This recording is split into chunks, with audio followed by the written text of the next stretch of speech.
We've been talking about fear today. Yeah. Like, what's the jam with fear?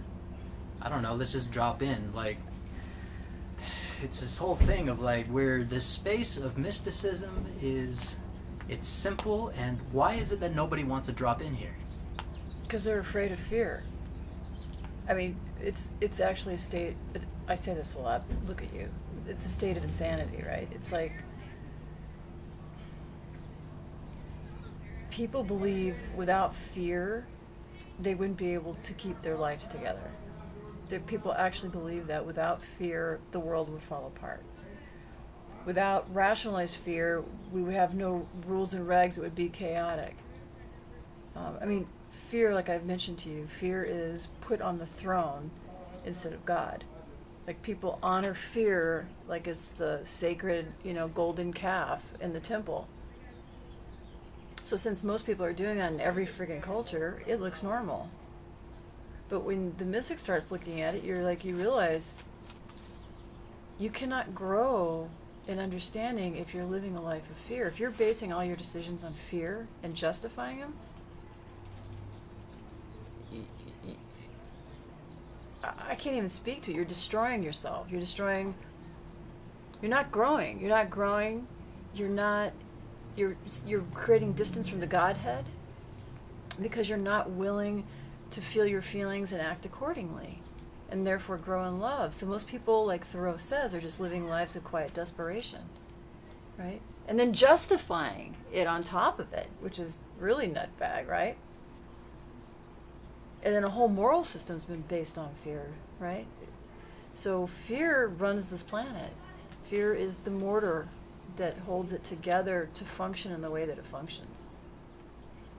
And the mystic sees that, like, wow, I need to deal with this fear. I need to deal with it kindly and firmly and see what's really running it. And when you do that, you start realizing it's just smoke and mirrors. It's the man behind the curtain. Which, once you do that, then the bar goes up, and then you have to take more responsibility for your feelings and know that those feelings are directing you in the right place. And you now have to act. So you still have fear, but you engage with the fear to continue acting. Rumi has this poem, I should have it right here, but I don't. Rumi has a great poem, like, Where Does the Soul Enter? And it's this beautiful poem, and he says, the soul enters this woman who's like a bath attendant in some place where, in Kona, Turkey, where he grew up or whatever, where he lived. The soul enters this woman because she weeps easy. She weeps easy. She makes quick personal decisions, and she laughs at a drop of a dime. Hello? You're a lucky guy. You got a beautiful subject. I sure do. Thank you, sir. There you go. Hey, you have a good Okay, day. thank you. Bye-bye. Bye.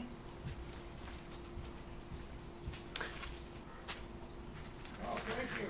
You're welcome. It's like going back to 1932. That was sweet. That was such sweet. How do we work with fear? Did that make sense? What Rumi said? He said, she's easy to weep, she makes quick personal decisions, and she's easy to make laugh. Like, that's... Because she knows how to work with her fear. Like, you can't make quick personal decisions if you don't know how to work with fear, right? That's important, that quick personal decisions. You don't deliberate. Wow. And I have more and more of those experiences as I keep trolling this path. I have to. People are depending on me. Not depending on me, but watching me as I do this thing, right? It's like moving here. It's like, now I gotta go. It's so funny how fear cloaks itself. I get these emails, because I've been a student of this for a long time, like, gee, Revzo, that's a bold move. And that's fear cloaked. Gee, Revzo, that takes a lot of courage. Like, no. I don't address the emails. I salute, of course, the person, but that's fear cloaked. Right? Looks innocent enough. Makes sense? I care for you. I'm so worried about you. What are you going to do for money? You're just gonna leave your apartment in North Beach to do what? Well, to do what I do, because I have clients in LA and I'm gonna have different clients. See, that's the thing. Here's the other thing, Alan, is like if you don't start working with fear in this more dynamic way, you can't grow, but you also can't grow in faith. And without faith, you're fucked. Because you become more of a control freak. The less you're willing to feel your feelings and act accordingly, you become more of a control freak, more separate from God, and unable to access this place. Like you actually start hurting your capacity to love. And now you become paranoid freak, right? I mean, that I could take it to the extreme. All cloaked in like just concern and logical thinking and, gee, Revzo, I'm just practical. I'm like, no, you're not. You're frozen with fear, and now you're trying to rationalize it with me. Well, there's your world and there's the practical world. So I hear that sometimes still. I'm like, I just look at people and laugh. I'm like, oh, okay. That's all good in here, but then what happens when I come out here? I'm like, the world, the same world, but in fact, it's more intense in my office than it is out here. So, it's delusional. Like we're insane. Here's the other thing. People have a sexual relationship with fear. Start in on that one, beginning with the sentence, people have a sexual relationship with fear. Tell me about that.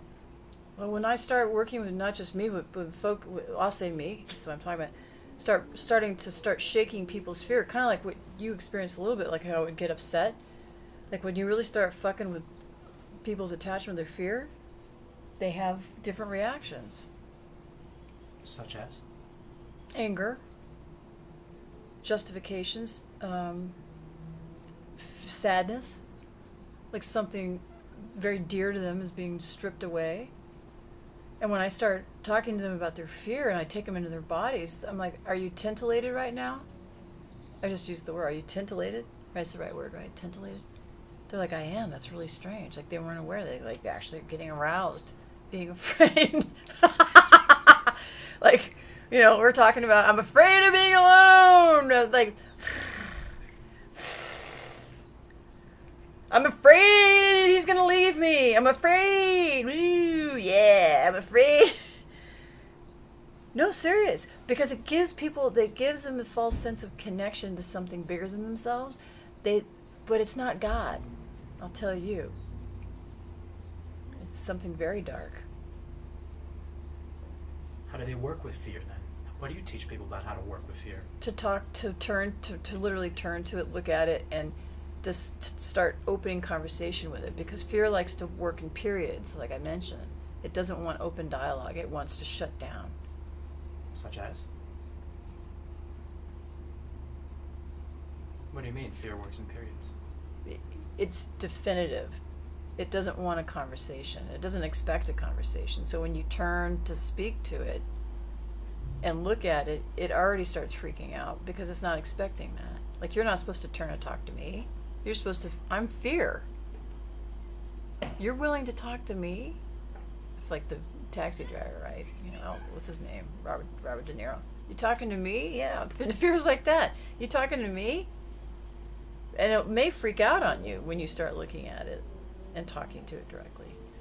So every time it says a what do you say, a definite thing, you ask it questions. How come? Is that true? How do you know? Could it possibly be something else? And's a great way to work with fear too. And I could be happy being alone. Like a myriad of things you could use. But the point of the story is to open the conversation, keep opening, and not letting it dominate until it loses its connection to its logic, because that's the whole point. You have to continually unwind the way that fear's been rationalized, so you have to constantly come back and help it unwind itself with questions until it itself, like you saw, bottoms out on its own logic. And the experience you have is physical. You felt it, right? It's like I think you did. It's like you can feel the energy move out of the space. It's like it's as real as I'm looking at you, man. And in that way, fear then becomes, like I said, like a PE coach, androgynous PE coach, you know. Mrs. Walsh, or Ms. Walsh, or Mr. Rudolph. I don't give a shit. Could be either sex. You know. What? Well, they're like a little fleshy in the midline. They got their the whistle and the hair all looks this short, but they're real nice, you know. And they wear those little white socks. Good job, Inman. So then, when fear transforms into the PE coach, then it becomes a way to stay honest. Because when it shows up, you have to engage with. When it shows up, like, you're gonna be alone if you take a sabbatical for 3 months. You're like, shh, shh, shh. You know, I am gonna be alone, and I'm willing to take that risk. Coach, good, go. So in that way, it's like when it shows up, it's a way to do a scan, versus just like completely lose your shit. You know. But like I said, you have to earn that. You can't just jump into that. I've seen fear, working with fear like this change my life. Somewhere along the line, I don't know, it was one of those, like, I can't even remember when. I used to be terrified as a young child for many reasons. But somewhere in high school, I started to realize, like, I'd have these inspirations because I was really creative, and I always danced and sang and directed and created skits, and I just did shit, and What's the class? Oh, I'm teaching a class on fear, March 29, 2016 in San Francisco, a 3-hour Tuesday night class. It's called Finger Fucking Your Fear into Submission. What are the details? How many spaces do you have open? Where's it going to be? What are the dates and times? It'll be in my 007 Bat Cave at Seal Rock Inn in Ocean Beach, room 204. It's on the second floor. It's these rad suites, 1970s, very hip, right on the beach. Lots of history. There's room for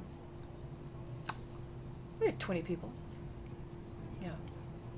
15, 20 people. Yeah. 150. So just a shout out to the people, just be like, hey, if this is for you, you can get in here. Yeah. Let's finger fuck fear Yeah. from behind. Like, Finger fuck fear into submission. That's the sexual component, right? It's like, I'm getting this, I'm going to get fear off. Like, you know, it's like by looking at it directly, considering it, respecting it, right? Because it is a sexual relationship. People really cling to their fear like a lover, you know? So that's my cheeky way of calling it out, right? now, direct message to your audience being like, yo, if something's going on or whatever, like, get in here with me. Let's do this. Whatever words come forward for you. Just a direct shout out to the watcher who may be, taking the class.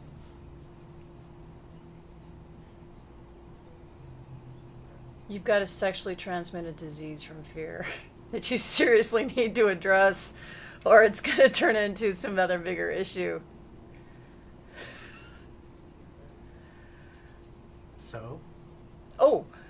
So come to the class on March 29th, 2016, Finger Fucking Your Fear into Submission with me, Revzo, and you will leave with a different understanding of fear, how to use it to continue to wake up and become a more loving person.